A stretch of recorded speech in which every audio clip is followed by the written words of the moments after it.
What's going on? What's going on? What's going on?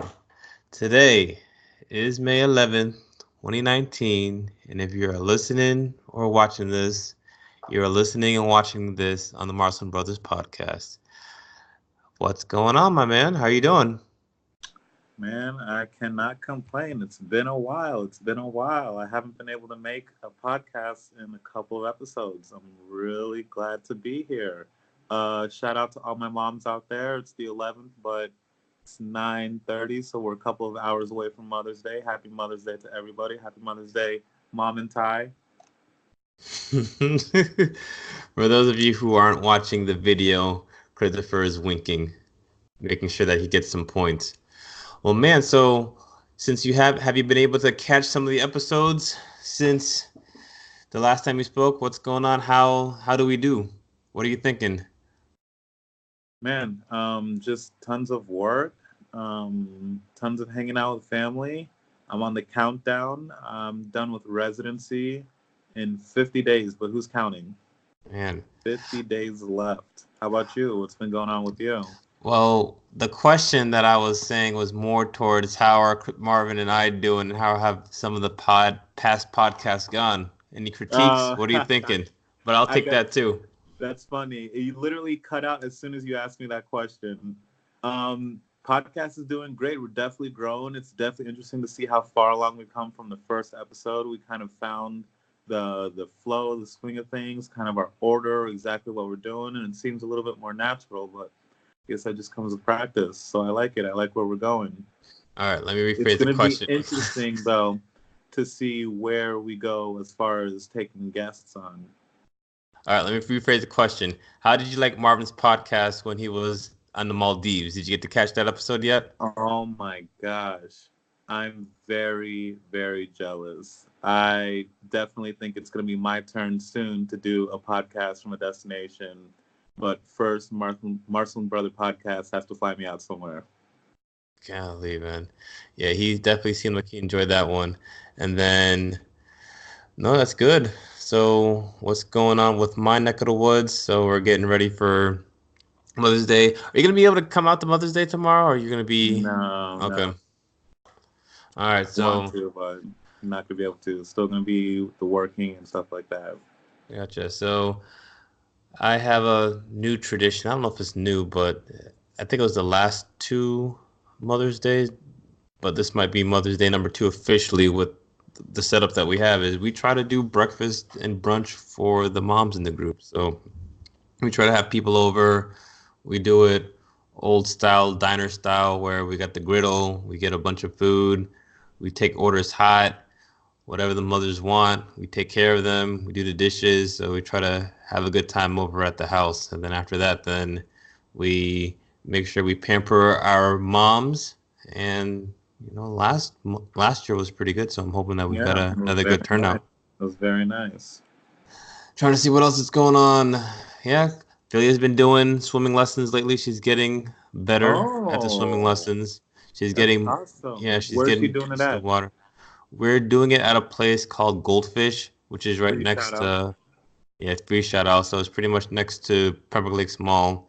And it's convenient because we do our morning routine where I work up in the morning, work out, then I pick Ophelia up, then we go swimming, and then after that, do grocery shopping. And by the time I come home with her after grocery shopping, it's around 10:30, 11 o'clock. So it gives Leah some time to sleep in. So that's the routine that we've been doing so far. And so far, so good. Can't complain.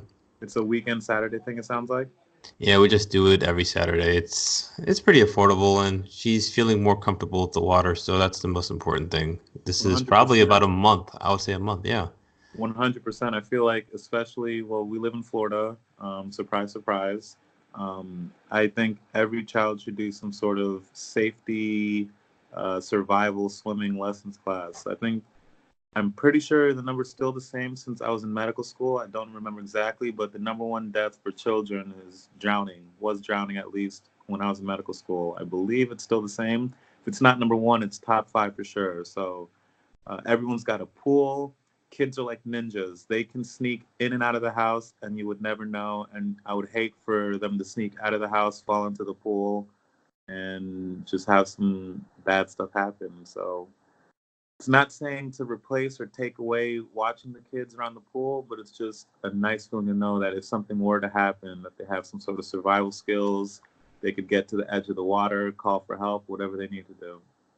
Yeah, and I remember seeing a text from the family group. Your son is gonna be the next Michael Phelps. Man, he's just doing the moves when he's in the water. He's going in, he's turning around on command, doing backstroke, turning around on command, front stroke, swimming like he's a fish. Definitely. I hope so. If he is, that means he's got about 14 more years, and then I'm retiring. So get at it, get after it. I would love it. It's definitely fun to watch him swim. I enjoy it, and that's something that I wouldn't mind him pursuing if he was interested in it. We're not going to force anything. Just give him the tools and let him decide what he wants to pursue longer or not. But would definitely love to see him do some swimming. Man, good stuff. Anything else going on before we start with our current events of, I guess, the last couple of weeks? I would say the major thing is the countdown, the final countdown. I never thought it would come. It's here, almost there. Yeah, I actually looked on Facebook a couple of days ago, and a couple of days ago there was a picture of us at your EIU graduation eight Oh years man, ago. And so 8 years from that's finishing. crazy. Yeah, That's crazy. That almost seems like a lifetime ago, but not really, right? yeah, it's crazy, man. Just to see you in the blue from EIU, and in about 50 days you're gonna be finishing up and finishing your residency. That's got to be a really good feeling, and you're pretty much set to go. So I'm looking forward to those 50 days as well, man. Oh yeah, but gotta stay focused. Gotta stay focused. All right, let's do the current events. You want to start off with the current event first? This current event I stole from the third and missing Marcelin brother Marvin. That's what you get Um, when you're on the podcast. You get your story stolen, Marvin. Hope you're doing well. I mean, if anything, that's a shout out and an homage to how great he picks these articles. I mean, I saw his article and I was shocked. I was very impressed, and I'm very curious to see how this goes along. It almost seems like make believe. So basically, the article is futuristic, but I like these types of things new technology, moving on, trying to solve a problem that we have in the world. So basically, the title of this is the article is People May One Day Live on the Top of the Ocean in This Floating City Like. Take a look. So basically, a short synopsis of this article is saying that, oh, yep, there's the I'm picture. trying If to it show focuses. the picture. It's probably not going to focus, but you kind of get the point, America. MBPers. All right, take on the So story, man. basically, it's a bunch of floating discs that are tethered to the bottom of the ocean, a mile away of a major coastal city, and it's kind of arranged around a central area that everyone will be using. And the idea is that this island or this network chain of islands will be completely self sufficient. You'll have your own jobs, you'll have your own living quarters, you'll have your own grocery stores, anything you could think of. They should be producing their own energy and power. They have their own waste management system. And the highlight is basically that everything is using renewable energy sources. Everything is self sufficient. They have their own areas for crops, vegetation. The only thing I didn't see was livestock. I'm assuming they're going to have to import in beef and all that stuff because I didn't see an area for livestock, but they did have their own area for vegetation, growing fresh produce for the island. And it's a very neat idea. So I guess they're kind of, so the pros and cons are one, it's a new idea. Whenever there's a new idea, it's going to be tough to get people out there. I have the solution and fix for that. It may not be real, it may not be reasonable, but my solution would be for the first trial run of the city, all inhabitants live for free. If they give people free housing, maybe you got to work for your food, but at least the free housing that should spark the rush to get people to fill these things up. And I do believe this could be a way of the future because a lot of people are saying, oh, you know what? You can't make more land. Land is a finite resource. Everybody's fighting to live on the coast. Guess what? They're solving one of these problems. They're trying to make, in essence, more land. Um, they kind of go along with the idea that the ocean is covering the majority of the Earth. For the new kind of naysayers towards the beginning, they're only a mile off the coast of a major city, so you can still see the skyline. You still feel comfortable. You're not thinking that you're just floating in the middle of the ocean, kind of cut off from society. I think this could really work. It looks really cool. Also, I do believe that you'd work there, no cars and no high rises. So it definitely sounds like something that could definitely solve the problem of not enough housing or natural resources available for people. So it sounds cool. It's definitely something I'd like to follow. We'll see what happens in 20 years. What's what do you think is going to happen when there's hurricanes? So, what this thing says is that it's natural natural event proof, I guess. I don't see how it could be fireproof. That's what I actually worry about more would be a fire than a hurricane. The hurricane makes sense if everything has impact resistant windows. That's one. Another issue that you worry about with hurricanes is flooding. But if this is tethered to the ocean floor, it's going to rise and fall with the current. So I see it as what does a cruise ship do in a hurricane? They go up and down with the waves. So we'll see if maybe the worry would be tsunami like waves or these big 7, 8 foot waves. Kind of, I think there was a story maybe a month or two ago where one of these large storms was throwing around a cruise ship and they had to evac people off the cruise ship. That's the only thing I could think of as far as hurricane is if there was just unnatural waves that kind of threw one of these platforms around. But it sounds reasonable that it sways with the wind, so it shouldn't be worried about the wind damage. And I do worry about fires, though. It sounds like they're close enough to where if there's a fire breaks out, it kind of wipes everything out.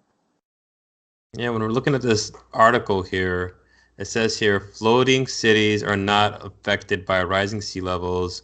They are buoyant and rise with the water. They are therefore floodproof. And then they said that some potential areas that they're looking for candidates for these cities would be near Hong Kong, near Shanghai, near Singapore, and near San Francisco. So that's pretty interesting. And I guess the floating city will be a part of its host city and have its own based on that. And then I'm looking at prices. They're saying here that see, there has been pushback on the idea of floating cities, which could be expensive to build, which compares Oceanics, which is the name of this, supposed floating city, to a planned floating city project that would cost approximately $176 million for 300 full-time residents, where the Oceanics would have 10,000 people. Transporting people, goods, and waste to and from the shore is another high cost, engineering.com points out. But it says here that floating cities will be cheaper than living in major cities because of the underlying cost of land, and that water is virtually free. Well, I guess if it's everywhere, it's free. But I do agree with when there's a resource or something people want, someone's gonna find some way to claim it and sell it. So I don't buy that it's gonna end up being cheap or free. Someone's gonna try to claim the square footage of the ocean off the coast of San Francisco or something like that, and somehow someone's gonna have to buy it from somebody. So eventually it'll be monetized if this idea does take off. And I think that's what you said too. It's if there's only so much land and the world is what 3/4 water, something like that, 70% water. So I mean, it's definitely going to expand what's going on. So you've got that going on, and then you also have people talking about trying to get normal people to go on the moon. So I think people are Uh, just trying to. Why'd you say I like that? I think living on the ocean is way more realistic than living on the moon or living colonizing in space and all that stuff. I didn't say it wasn't realistic. I'm just saying these are things that people are thinking in the future. They're trying to expand just what is seen to be normal. Yeah, but it's definitely an interesting idea. We'll see who wins first, space or water. But I mean, they also compared it to a cruise ship. They said, how is Hmm. this different than a cruise ship? People have no problem getting on cruise ships for a month at a time, floating around, enjoying their life. This is basically a permanent cruise ship that just doesn't visit other ports. I mean, that's a good point too. And again, that's my goal is as soon as I retire, I'm taking an around the world cruise. It'll be 180 days. So who knows? Maybe by then I'll be able to get one of these overwater bungalows somewhere too and live for the other 180 days. So I'll spend a full year in the water. No, I don't challenge yourself, push yourself. I think you could do it before you retire. Hit fire early. I think you could definitely do this. Oh, once I I mean, retire, you heard that's it here. Hashtag first. Hashtag 9 years I'm giving you. I think you could do it. no, I mean, I'm working, and then once I retire, I'm trying to retire early. And then once I retire, it's it. I'm giving myself 20 years. We'll see how it goes. Once that hits, then I'm done. Once Ophelia goes to college, and then if we ever have a baby number two, once they hit college, we are done with working.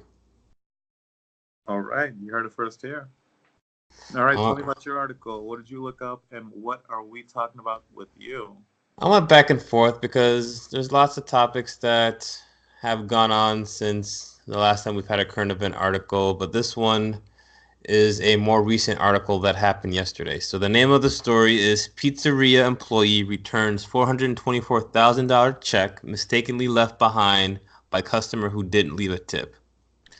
So this is an article from people.com and it is written by a wonderful columnist named Helen Murphy. Nearly $500,000 check was the customer's down payment on her home. Now Oh, that's some serious dough. So they try to do a play on words with dough being at a yes, pizza they did. I place. see what they did there. That's what a waiter at Patsy's Pizzeria in New York City must have thought when he found a cashier's check for $424,000 left behind at a table he had waited on earlier Oh, that day. The check belonged to Karen Vinacore, according to the Daily News of New York. Vinacore didn't leave a tip on the table when she left the restaurant, but the check was accidentally left in a folded envelope that the wow. waiter Armando Marcage found when he was cleaning up the table on Saturday. When Marcage found the check, he gave it to the owner of the restaurant for safekeeping. Normally, we put things left behind in the lost and found box in the back, he told the Daily News, but I wasn't going to do that with almost $500,000. Meanwhile, Vinacore didn't realize she was missing the check until Sunday night. She had stopped by Patsy's with her daughter the previous day after looking at a condo she wanted to buy, and the check she left behind was her down payment on the home. We'd pulled out our papers to go through all the financials again, Vinacore told the Daily News. I had no idea we left it behind. Upon realizing she had lost it, Vinacore went to the bank and asked them to void the check, what she thought would be a simple process. However, because the check was a cashier's check, Yep, the bank yep. told her that they would have to wait at least 3 months before canceling it. My world just collapsed, she told the outlet. Eventually, the owner of the pizzeria called the Daily News for help, and the publication tracked down Vinacore. I can't believe it. I'm so relieved. You have no idea. I'm jumping in the cab. I'll be there right away, Vinacore said when the Daily News called her from Patsy's. Once the restaurant and reunited with Once at the restaurant reunited with her money, Vinacore even apologized to Marcage for not tipping him, explaining that she and her daughter were miffed at his response when they asked why there weren't many photos of women on the walls of the restaurant. Maybe women don't eat a lot of pizza, Vinacore remembered him saying. There'll be at least one more photo of a woman on the walls of Patsy's from now on, though. We are going to take a picture here with you, the pizzeria owner said during the joyful reunion, and I'm going to put that one on the wall, too. Oh, So, man. That is what a story. so, What a kind hearted waiter. That's crazy. I read different versions of the article, and from another version of the article, it looks like the student was working and trying to get into med school, and I don't remember what the other stories were, but I mean, what do you think about a story like that? I mean, this is a cashier's check left behind. The person did leave the tip. As soon as he cleans up the table, he sees that check. What are you thinking? What goes through your mind? If you are Armando, what are you doing? What are you thinking? I mean, what do you do with I something? mean, that's just a crazy, great, kind hearted person. That Armando could have easily cashed the check and Easily, retired easily. easily. That's a cashier's check. That's why scam artists always ask for a cashier's check because it's untraceable. You can just cash it. It's cash. It's pretty much cash. There's no withdrawing it from someone else's account and it has to transfer over. It's already in a separate account. That's pretty much cash. He found a briefcase full of cash and returned it, is what it comes down to. On top of the person stiffed him and didn't leave a tip. That's wow. Gosh, like You don't find many people like that these days. $424,000 in an envelope. No way anybody would know Yeah, where it untraceable. is. It's untraceable. I mean, the lady was trying to look all these places, couldn't even figure out where it was.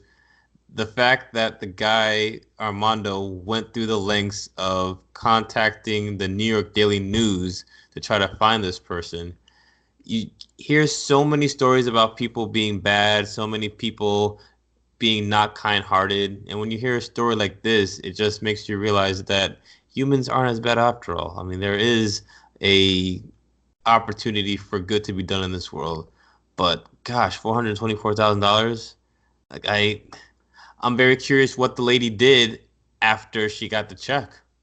Exactly. Exactly. I mean, wow. She didn't even tip him to add insult to injury. That's Like very unique. I don't know. I mean, again, this guy is trying to get in med school. I mean, what do you like if you were that person who lost a check and then you got it back from an individual, what would you do?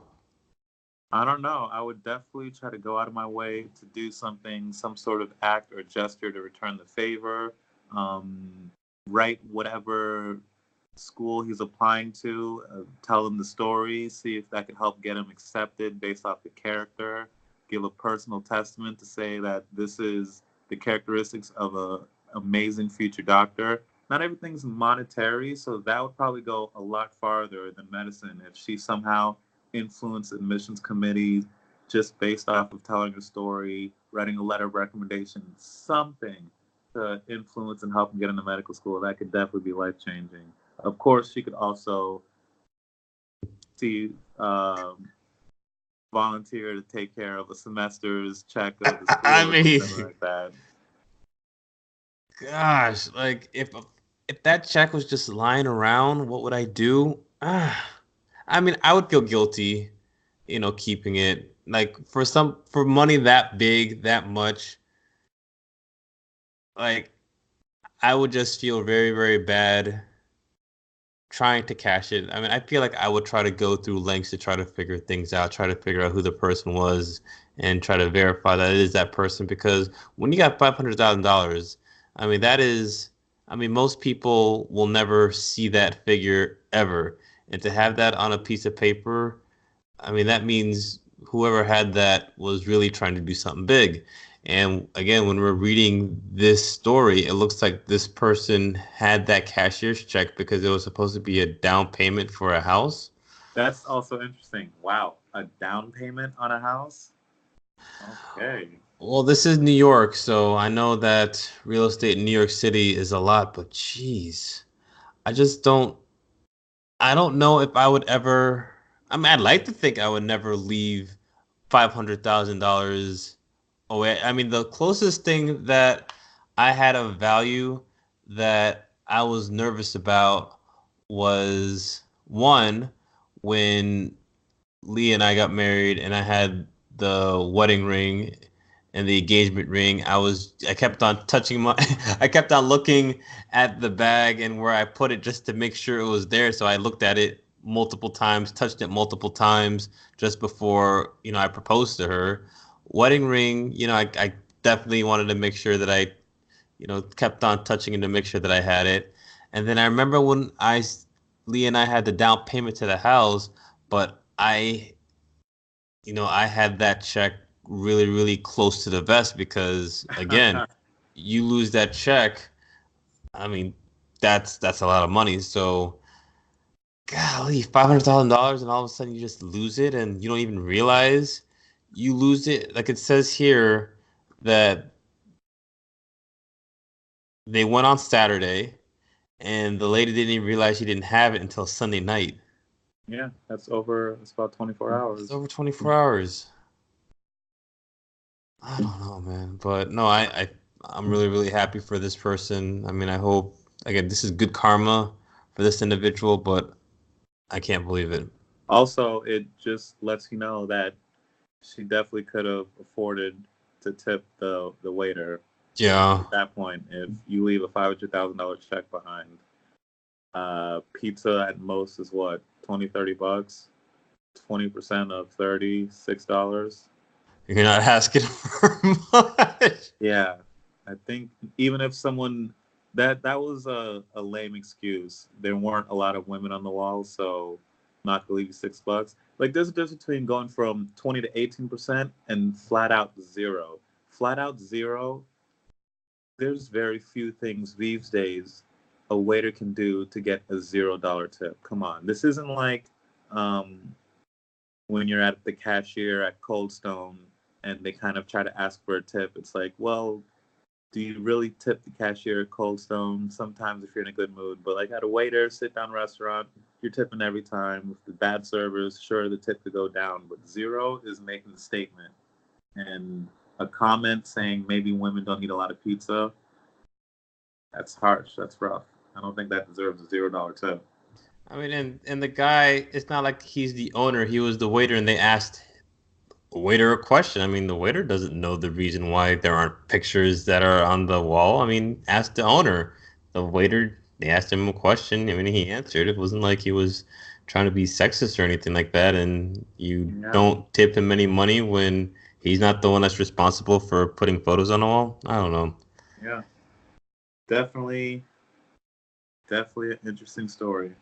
I mean, so, all right. So, looking at the time, it's almost 10 o'clock. I know you're doing your overnight shift.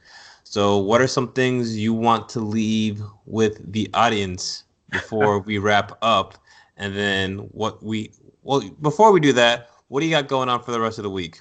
Again, tomorrow's Mother's Day, but what's going on the docket for the next week of May for you?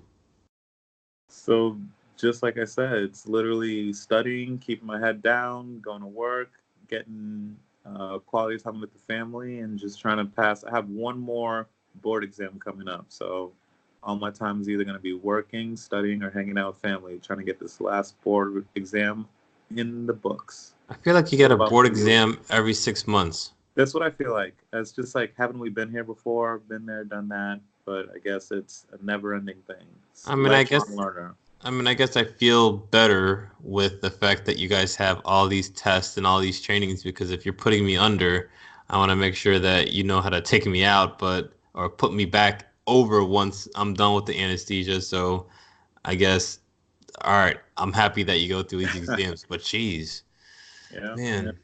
How about yourself? What's going on this next week? All right, so for me, again, we want to start off Mother's Day really, really well. Mom is, where mom is, right? Mom is Yeah, pretty much yeah. living like she's large. I mean, she's living like she is retired. Yeah, yeah, almost there. They're on a river cruise in, I don't remember exactly where, Amsterdam, Europe, one of those places. Yeah, so she's living it up. She'll be enjoying Mother's Day over there, so we'll have to do something for mom when she gets back. But yeah, for me, more housework. This is housework weekend. Okay. Last weekend we act. Oh, I forgot to say this. So last weekend we checked out the Air and Sea show. So I Oh, figured that was perfect for Ophelia because Ophelia loves airplanes. This is the new thing. Like she was into butterflies before, but now she loves airplanes. She loves the water. So going to the Air and Sea show, that's the best of both worlds. She gets the water and she gets to see the airplanes. So that's that really was cool. a good move. And then went to the in-laws' house on Sunday after that for Cinco de Mayo. So that was what we had Mm. going on last week. And this week, it's again, we're trying to have a celebration here for Mother's Day. Then after that, probably have to do more yard work. I got a letter from my HOA about weeds in the driveway. So Oh man. I had to take care of the weeds in the driveway. And then after that, then I'll probably be mowing the lawn. So we'll see how things go from there. But yeah, it'll be another grind, another week. Just trying to get through it. Just trying to make sure that I learn as much as I can and do as much as I can. Sounds like a full week ahead of us. All right. So what are we gonna leave the audience? Be open, be ready for future innovations. For me, I think what I would take away from this pizzeria story is one, there are good people in the world. Just when you think Yes, yes, that the world is full of scumbags and creeps and bad people, being able to hear a story like this makes you have more faith in humanity. And two is just leave a nice tip for your people who are serving you, man. I exactly, mean, exactly. these individuals, they're relying on these tips for their livelihood because their alley rage isn't, it's actually less of an alley rage because they're expecting people to give them tips. So make sure you're nice to the people who serve you because again, there may be a $424,000 check that you forget somewhere, and if Exactly. you're acting like a jerk, they may not give you the check back. Yeah, yeah. You never know who's looking out for you or anything. All right, my man. Well, I'm gonna let you get out of here. It is 9:50. You are starting off, or I guess you're starting off your shift. You'll be Yeah. doing it all night. How many of those do you do a week? I feel like you do them every week. Like I'm on, like, right now, the rotation I'm on is every fourth day I do overnight call. does every fourth day end up being on a Thursday then? I don't even know. Today's Saturday. No, today's Saturday, but normally when we do our filming on Thursdays, Oh, well, this rotation, the other rotation, don't even get me started. It's just I just take it one day at a time. Hence why I'm counting down these 50 days. I will uh, not be doing this after these 50 days. or if you will be doing it, you'll be nicely compensated for it. Yeah, yeah. All right, then, my man. Well, thank you again, MB peers. Thank you so much for all the support and the love that you've been able to give to the MBP podcast. We definitely appreciate everything that you've done. Looking at some of the different likes and some of the things that you're leaving really gives us the motivation to keep on doing what we're doing. So I definitely appreciate doing that. Again, if you want to subscribe, please look us up on Marcel Brothers Podcast. You know, we definitely love to have you. We've got 38 ratings of 5.0 out of 5. So that is awesome. Keep up the good work. So I'm definitely loving this. And if you want to be able to contact us, you can email us at marcelandbrothers@gmail.com. One of these days, I want to start doing, Ask the MVP. So I really need some questions that you want us to be able to answer. So I'd love to have one of these next upcoming episodes. Or if you've got any questions on anything, you can also leave the questions on, the locations of where you're leaving the review. But definitely look at Marcel and Brothers or Marcel and Brothers at gmail.com and feel free to say hello. One of these days, maybe we'll do a shout out for your question. All right. Oh yeah. All right. If there is nothing else, it's 9:52. Thank you again. We will talk later. Have a good shift. MBP. We'll see you next time. Have a good one.